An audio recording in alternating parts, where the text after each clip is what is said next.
introduce you to End-of-Life Choice campaigner and Voluntary Euthanasia Society, I think, President Anne David. And welcome to the show. Have I got that right? Are you the president of the Voluntary Euthanasia Society? Hello, Michael. First of all, thank you for having me on. I'm honoured to meet you. You were the forerunner of this movement. My title is National President of the End-of-Life Choice Society. Right. And we did used to be known as the Voluntary Euthanasia Society of New Zealand from 1979, when we were first incorporated, through to about 2017. So we changed our name to sync with the legislation. Piece of legislation, that was going through Parliament at the time. Unfortunately, a bill not drawn for debate, which was that of the Honourable Marianne Street, who was the third person after yourself to put forward legislation. Yeah.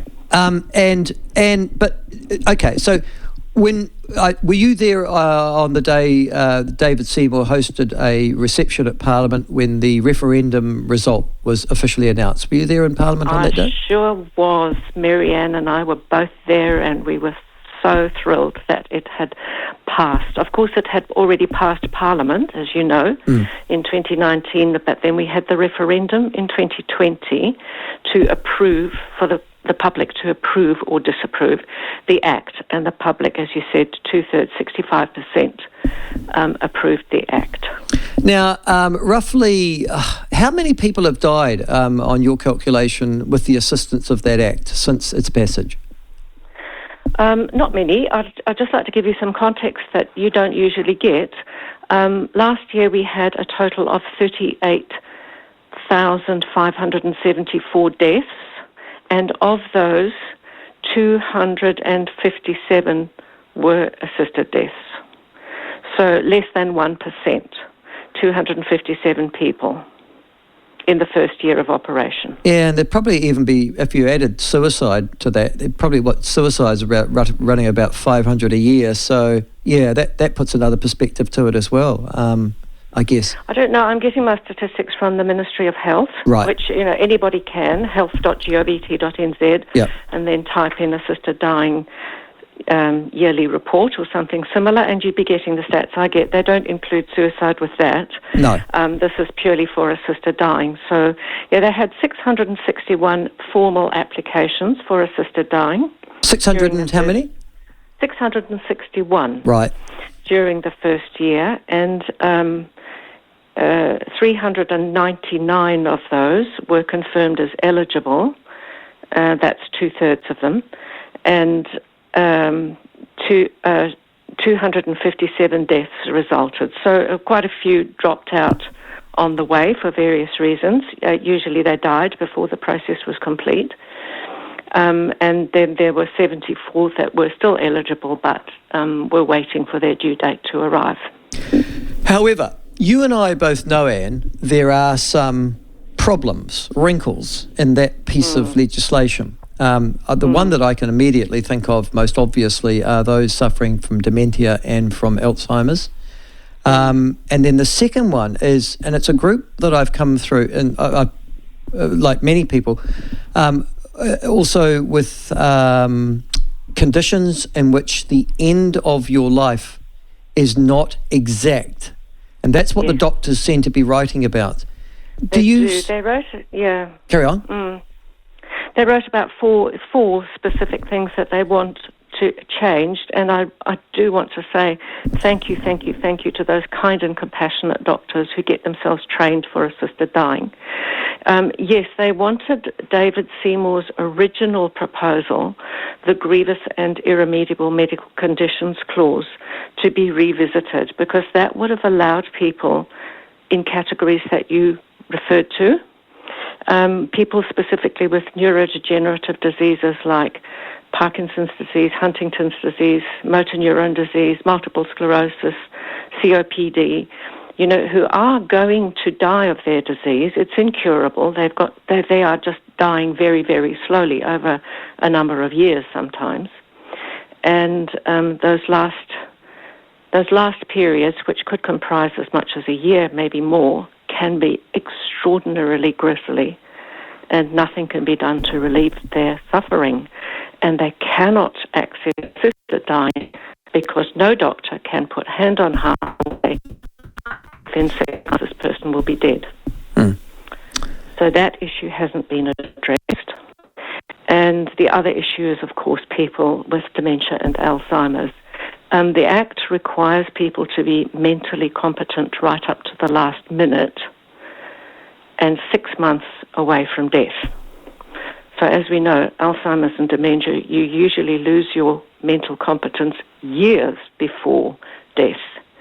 So if one of those diseases is your fate and dementia is increasing in frequency, then assisted dying is forever excluded from you unless Parliament has the will to change the legislation. And that's where we are at the moment. Because when we voted for that piece of legislation, and I say we, as in the New Zealand public, and 2/3 of us voted for it, we did not expect that people who would get, for example, appalling diseases like motor neuron, would in actual fact be not able to access because of the imprecision of when they were going to die. And they will go through enormous suffering, potentially over a years, and will not satisfy the legislation. That's correct, unless Parliament has the goodwill to put back the clause that David Seymour was forced to drop out of the legislation, the grievous and irremediable medical conditions clause.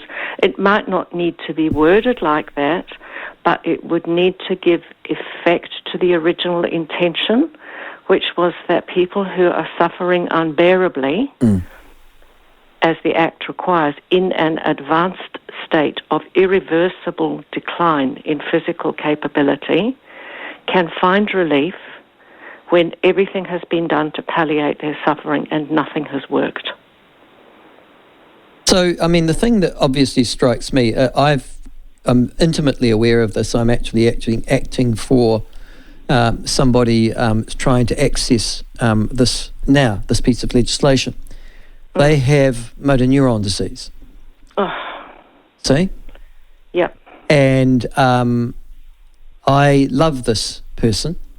And the last thing that this person well understands where they are and what they need to do, and is preparing for their end of life. Yep. But this person will not be able to access the end of, despite they've tried already to access the End of Life Choice Act legislation, can't because no doctor can say, if you have got motor neuron disease, you are definitely going to die, as you point out, within 6 months. And there is, the doctor was very sympathetic when he said this, but he said, I actually can't because I'm then accountable personally. And I can be struck off as a practicing doctor, full stop. Absolutely. If I don't. The doctors are adhering to the law, but they're not able to express their compassionate instincts to help people who are in desperate situations and who simply cannot access a peaceful death. I'm very, very sorry for your person. That is terrible. Apparently, it's no comfort. Apparently, doctors are able to tell within the last 2 weeks. But by that time, this person, they'll just be desperate with suffering, and they may have to have recourse to switching off their ventilation and suffocate to death. Well, and that, you may know we. And that exactly. I mean, we are still not providing death with dignity in this country, despite what we thought was that decision at the last election. The other one that strikes me also is dementia. I think my generation has a serious fear of losing our marbles. Terrible fear, yes. Yeah. All of our members are pressing the society to get onto the dementia case because they so much fear it. I'm 76 years of age. I would be terrified if I received a diagnosis. Terrified. Yeah. Yeah. I'm sorry I interrupted you. No. Well, it's just my mother died of it, actually. She died of dementia, and she took 3 and a half, 4 years to die from the first diagnosis. And in the last two and a half years, she was a zombie. And that's the proper word to use. Her brain was so destroyed that her personality had left her body, and she was, we all know what dementia patients are like. They're all different, I guess, in terms of their symptoms, but the end result is still going to be the same. Is it something that you're also campaigning on, the right for us to write what we call living wills, that if we get dementia, we have the ability to either take the decision ourselves or allow one of our loved ones the opportunity to pull the trigger, press the switch or whatever when needed? We're not campaigning for one of our loved ones to press the switch. We would like it to go through the usual channel, but most definitely we will be proposing to Parliament 2 optional pathways that could work with all the safeguards in place if Parliament has the will to enable people with dementia to get an early release, if that's their wish. And one process would be, of course, by what you mentioned as Living Will Advance Directive. But we've taken advice from an expert on this, Dr. Ida Dakota, who's a University of Auckland researcher, on the best pathway to present to Parliament. Basically, Parliament has to be satisfied that there are sufficient safeguards. And it would involve a person early after their diagnosis with dementia, meeting very frequently with their medical practitioner and talking through their wishes for when, at what point, to be very specific, they would like to receive assisted dying. And for those conversations to be videoed and documented, and the person encouraged to speak their own mind about them. All the ifs, ands and buts gone through conversationally and documented. Repeated cycles of that to make sure that the person is still of the same intention. But even at the last minute, if Parliament doesn't have the will to push it through, it won't happen, and Parliament will be guided by the people. So people have to talk to their parliamentarians. Well, that's the next issue. You talk about government on one hand, you talk about Parliament on the other, and they're two, as we both know, and separate institutions or separate organisations. The David Seymour and every one of his predecessors had to introduce the legislation to bill. I don't have a problem with that as a public morality version, as a private member's bill. And then obviously Parliament voted upon it as private members exercising their will and conscience. I think it was right to send it out to referendum because then New Zealand can have the final say. And I think New Zealanders are generally full of very good sense, much more than Parliament. But, and here's the but, does it now require an individual member of Parliament, presumably that will come in or be elected or re-elected at this coming election, to make these changes, or do you want to see the government make them irrespective? We don't know, Michael. We do know that the Act has charged the Ministry of Health to make the first move, and that won't happen until November 2024 because the legislation allows a 3-year period of being in force and operation before there can be a review. So the Ministry of Health will make the first move by providing a report to Parliament with their recommended changes, if any. Therefore, it will be up to the government of the day, and we don't know who that is because we're coming up for a general election, to decide how to proceed as we understand. Hopefully, submissions will be called for from the public, and I think that the End of Life Choice Society will be the only submitter in favour other than private individuals. So there's no other organisation that's going to support assisted dying, as far as we know. We're just hoping that it will go through that process and that it will be debated in Parliament, because last time it was a conscience vote. You know, some parties like your own block voted. The Greens block voted, but the two major parties conscience voted. And I don't know what Te Pāti Māori would do in that case. So I don't know how it is going to progress, but we do know that it needs to be reviewed, and somehow legally Parliament will have to decide how that happens. It's likely to happen in 2025. One of the things that the Voluntary Euthanasia Society, when it was in that format, was, I won't say involved in, but sort of was at the periphery of, is assisting people to commit suicide in a painless way. Now, it seems to me that if I was suffering from dementia tomorrow, or diagnosed of suffering from motor neuron disease, that would be something else, tomorrow, I would still need to order my own passing by committing suicide if I wanted to evade and avoid not just the suffering, but also imposing that suffering upon my loved ones. Mm-hmm. Is there still within your movement or organisation, how can I put this nicely, a group of people who might assist people to find pathways to exit this way less painfully than they're going to? No, Michael. We are pursuing purely the legislative route. Right. But there are other organisations that do as you suggest. And they have come into the fore since the advent of the internet, of course.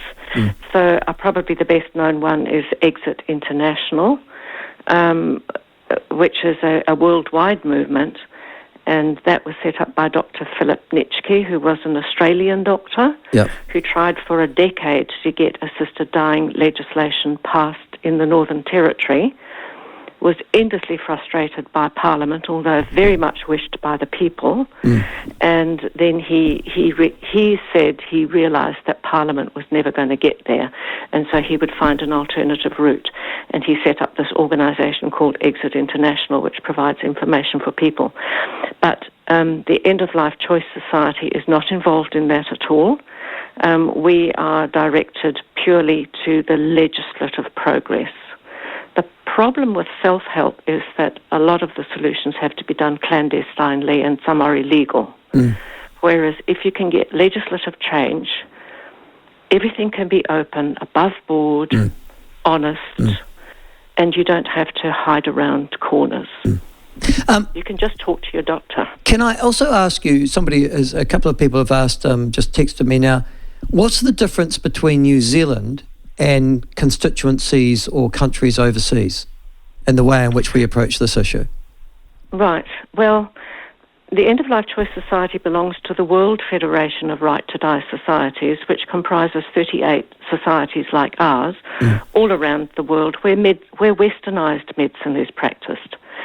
And I think most people know that Belgium and the Netherlands were the first to kick off, together with Oregon, with this type of legislation in 2000, I think, and then became active in 2002. So they have the longest history, and they have much, much more liberal law than we have. So they are able to offer the option to people who are diagnosed with dementia to complete an advance directive. And they do, and some people do take advantage of that. You also don't have to be terminal within 6 months. They don't have no time-specified prognosis. You just have to be suffering unbearably. That's all, suffering unbearably. And there is a 2-doctor process for that, but it's so embedded in their medical culture now that practically every GP knows about it, could be involved. There are not problems. And even after 20 years of practice, still only 5.5% of total deaths are assisted deaths, even in Holland and Belgium. Canada, of course, has gone way ahead of us. So they do allow assisted dying for grievous and irremediable medical conditions. So it is much more advanced there than it is here. Some states of Australia are further behind, like Victoria was the first state to implement assisted dying legislation, voluntary assisted dying, they call it over there, VAD. And they are up for their first 5-year review now, anytime now. So they are even stricter than we are.